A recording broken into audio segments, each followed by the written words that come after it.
రాష్ట్రంలో 29,000 fair price షాపులు ఉండగా ఈ బియ్యం సరఫరా చేయడానికి వైఎస్ఆర్సీపీ ప్రభుత్వం జగన్మోహన్ రెడ్డి గారు ముఖ్యమంత్రి అయిన తర్వాత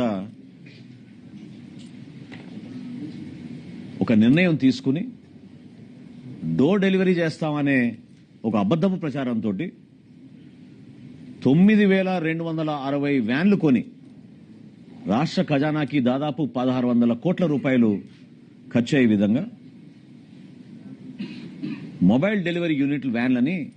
వీళ్ళు రాష్ట్ర వ్యాప్తంగా ఒక నెట్వర్క్ ఏర్పాటు చేశారు.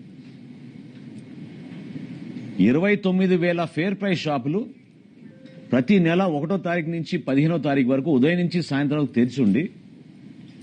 వినియోగదారులు ఎప్పుడు వచ్చినా వాళ్ళకి సరుకు అందించే విధంగా ఎన్నో సంవత్సరాలు జరుగుతున్న ఒక మంచి ప్రక్రియని వీళ్ళు పక్కదారి తీసుకెళ్లి